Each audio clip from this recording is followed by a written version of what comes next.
Hey, what's up, Baltimore investors? My name is Devin Moreno, and this is another episode of What You Need to Know, what an investor needs to know about investing in Baltimore City. And we're doing interviews with every single trade in this business. And today we're going to be talking about squatters. We're going to be talking about how to get them out of your house, foreclosures, and all of that. And we have a serve processor. Jack, the serve guy, is that you said, what is it that you do again? It's a process service. So I own a company called the Serve Pros. We specialize in serving court documents to anybody that needs our services. And the bulk of our business is dealing with foreclosures, evictions, and that's what we're here to talk about today. How do I get squatters out of a home that you probably bought from auction or you bought offline somewhere, and when you get it, you come knock on the door, it's somebody living in your house and they don't want to leave. Huge problem in the city, unfortunately. There's a lot of houses squatting, and unfortunately the laws are extremely favorable to the person who is illegally in your house. So you actually do need to follow the process to get them out, and there actually are some creative ways to get them out ahead of the process that we're going to be talking about today as well. So let's go into the process. Let's start with that. You bought a house, you open the door, and there you go, someone's living in it. Mm-hmm. How do I get them out? What's your first step that you do? The first step for the homeowner is to, one, did the people in the house even know that the house was being auctioned off? Which 9 times out of 10, they do. But they'll say, no, we didn't, and we got a lease. The person that previously owned the home could have been passed on or whatever, but they have an excuse to say, oh, we got a lease, and the lease for 5 years. Now, the issue with the squatters are they can stay in the home up to a year. The longest I ever seen a squatter in the house was about a year and maybe 3 months. That was a long process to try to get these people out. A lot of holding costs. So, as an investor, you trying to get in the home as quick as possible and do whatever it is you're trying to do. Renovate, move in, whatever it is you're trying to do. But they don't want to leave. So the first step is to try to negotiate with them to see if they'll leave, considering that you are now the new homeowner. Now you can offer them a new lease, because now that the person's the previous owner is out of the quick picture, you can offer them a new lease, and they can consign it or they can leave. After that, you pretty much give them a 30-day notice saying they have to vacate the premises. But a lot of times they don't. Are you required to offer a new lease? No. You're not required. Not required, because it's your home. You can do what you want to do. They don't necessarily have to honor that old lease, but the tenant in the home still have 90 days to respond to your offer. 90 days That's to respond 3 months. to the lease Yeah, offer. just for that. So you either give them 90 days to respond to the lease or 30 days notice to move out and start the eviction process. Pretty much. But nonetheless, regardless, after the 30 days, it's legally in Maryland, he still got all the months afterward. You know what I'm talking about? And then another probably 30 to 90 days after that, because now you got to go to court, file for the eviction. Yeah. That can take a while. Also, after that, you have to get the sheriffs to come through. You have to actually schedule an appointment with the sheriffs, which can take another 30 days to actually come and enforce the order for them to leave. So the best way to go through this process is to offer them cash for keys. Now, cash for keys, you can pretty much offer them anywhere from $500 to $4,000. I even seen investors offer close to $10,000 just to get somebody out. Which at this point, I'm like, I'd rather go to court for that process. But it depends on an investor and how bad he wants to get into the property. Yeah. I would have to say it's a lengthy process. That's why cash for keys is the best option. So once you offer them cash for keys, you draft up a contract. You pretty much say what are you willing to give them and how soon they have to leave the property. So once that's done, it's up to the squatter if they're going to take that deal or not. Now, should you process both at the same time? Let's say you're going to give them cash for keys, but maybe they're like, I need 2 weeks. So would you recommend I just process the eviction, start filing that paperwork now, and also give the cash for keys offer at the same time? I do everything at the same time, because a lot of times they renege on the cash for keys. I had a cash for keys a couple of weeks ago on the west side of Baltimore, and the problem with the squatter there, they just didn't have nowhere to go. So that's also an issue. They don't have nowhere to go. They're going to stay in the property as long as they can because they don't have nowhere to go. And a lot of times the squatter, what they do is they try to come up with all these problems that the landlord probably didn't do to create this fake lawsuit and try to threaten the homeowner with that. But it never really works because at the same time, depending on if it's a squatter or a person that's been renting from you, right, for a long time, you already ain't paid the rent for about 3 to 6 months, maybe this even a is year. assuming the rent agreement is honored, right? Like Exactly. So, okay, so if they don't have a contract with you, though, they're not really not paying rent, right? Technically. But if they have a contract with you and now they're not paying rent, they still don't leave. Go on with what you were saying. You were saying They still don't leave. they'll threaten to sue. They're threatening to sue because the water's not working. The ceiling about to fall down. So they come up with all these bogus prices of stuff that's being broken. They threaten to sue the homeowner for this amount of money. But I'm like, well, if you're already 12 months behind, so you could just say, let's just say, for example, the squatter or the tenant want to say, okay, well, I'm suing it for $10,000. Well, you probably still owe the landlord probably $20,000 for all that unpaid so all rent. you did was just deduct $10,000 for, from what you already owe him. So not to mention the landlord probably add all types of fees on top of that to even get the amount even higher than what you think it was going to be. So like I said, it's a crazy process trying to get some of these people out. I got stories for days on how to get people out of these properties and stuff like that. But the main thing when you buy a property in Baltimore or anywhere, the process can be a long process and a headache. So best thing to offer is cash for keys, and so you'll probably have a better outcome. Let's talk about these both. So we have I'm going to touch on this lawsuit one.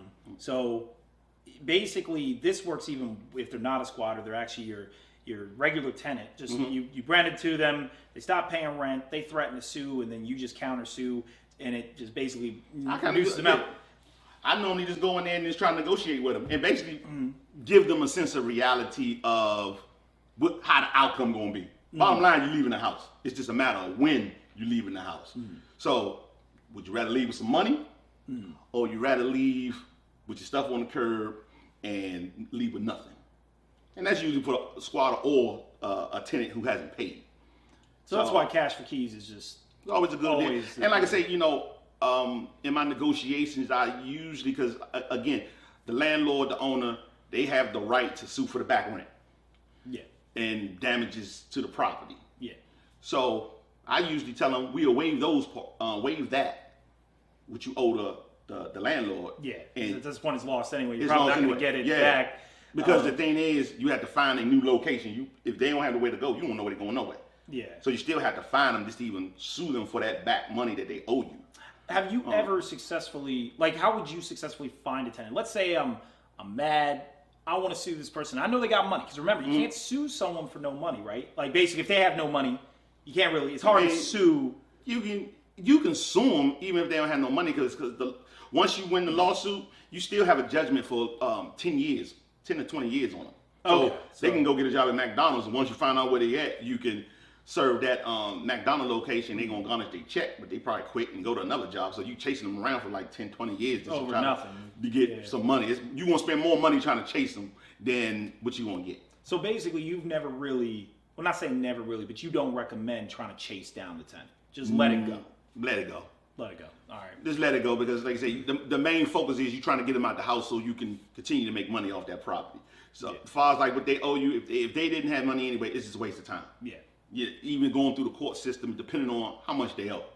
But if they don't have like a reliable job, they pretty much working at, jobs that got a fast turnaround. They're not going to be there for a long time. It's no point. Okay. Just forget about the rear they owe you. Just get them out the property, because they probably did a lot of damage anyway. So just get them out the property. The faster you get them out the property, the better off you are. Yeah. You know what I mean? All right. So So as far as cash for keys, is there any other creative? Now you mentioned you've had to try many different ways. Were you just referring to negotiations, or were you saying there's other ways that have successfully worked to getting tenants out the property without going through the whole eviction process? I don't know if I want to say that on. Oh, all right. No, I can fully understand that. No, I can fully understand. But I can tell you this: it's a bunch of tactics that you can do to get tenants out your home if they don't want to accept the cash for keys and they want to be in there and destroying the property and stuff. You just got to call Jack. You got to call me, and then he'll handle it. We can handle a lot of stuff as far as like getting these people out of it. But a lot of times when they don't want to go, it's because they don't have nowhere to go. Some of them got kids. They just don't have nowhere to go, so they just gonna try to stay in as long as they possibly can, and give you a headache. The longer they stay in, the more money that you lose. So, if you definitely want to know what tactics you can use as a homeowner and an investor in Baltimore, or the state of Maryland, definitely give me a call, and we can kind of work out a strategy, and I can tell you some things that you can do to get. And it always depends on the situation. So it definitely depends on the situation. Yeah. But normally that's a problem that unfortunately a lot of investors go through. When they renting out property. This females don't give you the most problems when you're trying to evict them or get them out the property. So that's an interesting statement. For anyone who reacting in the comment section, like, what you talking about? Why you say that? Because females they might have children. It's more of an issue for the females versus the man. A man can. Is it the children or is it the gender? Sometimes they have children. That could be the case. A lot of times, women just can't up and leave, just like men. Certain men can just up and go. They don't, and a lot of there's men, a lot of safety concerns. A lot of men do not want to deal with the court system unless they're professional squatters. A lot of men do not want to deal with anything that has to do with the law, court system, or anything. Mm-hmm. You give them a notice. A lot of times they just go. You make them an offer. A lot of times they just go. It's more of the females because they got more of a reason to stay because they probably got children. They probably got a grandparent. They need to be in this property as long as they can. They might work nearby. Who knows? But it's always the females is most difficult to get out a lot of these properties. Mm-hmm. Okay. You have mentioned professional squatters. So let's touch up on that in the last part before we let you go for today. Mm-hmm. The professional squatters. Like, what do you mean by that? Like, how do they... Professionals... we don't have to go through all the tactics. Let's not educate. What is that? We can keep it short. A professional squatter is a person who knows the law. You know what I mean? Like I said, the law protects the rentee. Oh, no. Well, the squatter. Yeah. The squatter or... Remember, they were in there earlier. The rentee or the squatter. If the laws protect them, there's pretty much nothing you can do. Once they know the law on... squatting and all the rules and stuff like that, they ain't leaving until they get what they want out of you, and it's mainly the money. And that's something huge about these professionals. There's not many of them, to be honest. I mean, I wouldn't even call the eviction I had a professional squatter, but once they know all the laws, and the thing is, like, the worst part is it actually kind of makes it. The whole process of renting hard because now landlords are just on edge. They're like, no, you better be perfect, otherwise I'm not going to rent to you because you could get one of these people. So, but and sometimes people fall on hard times. This is property I got property that one of my clients out in Silver Spring. She actually got a job. She make over 6 figures. Got a maid and everything. Problem is, she just don't want to pay him the rent. And then when I go serve the eviction notice, she just give him a lump sum of money to stay in there. Yeah, she'll give him the $30,000 just like that, and then. The next month, she's doing it again. Yeah, I had someone who was making $172,000 a year. Yeah, my tenant just stopped paying rent. Mm. I'm just like, what? And then COVID hit, so then he's like, oh, well, I really don't have to pay rent, so I just had to make some deal with him to get out of the house. But even still, with the lady in Silver Spring, so now this when the investigation part come into play. Now I have to follow this lady to work. Just to prove she have a job. So when my client has to go to court to say, look, she's not paying rent, so she can't use the COVID or I don't have a job excuse, because now I follow you to work. Yeah. You got a maid that that I'm videotaping and I'm witnessing on my own.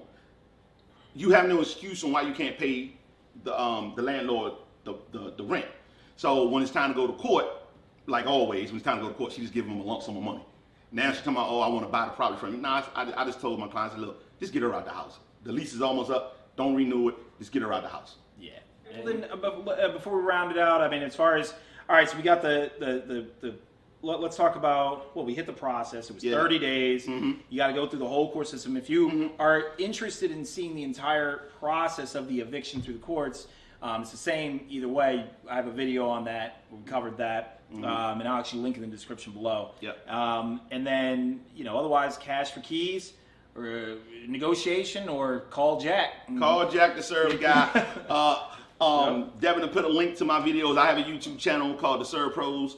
You'll see different videos of me serving people, from cash to keys to this lawsuits from cheating spouses, all types of stuff. So the Serve Pros, we do it all. So if you need any type of services, a lot of you investors, and y'all probably need notaries at the closing. We are travel notaries as well. So we pretty much a one-stop shop for you guys. So definitely check us out at www.theservepros.com. Go to the Serve Pros TV on YouTube. Check out some of the videos. And hopefully I'll hear from some of you guys soon. All right? All right. Talk to you all soon.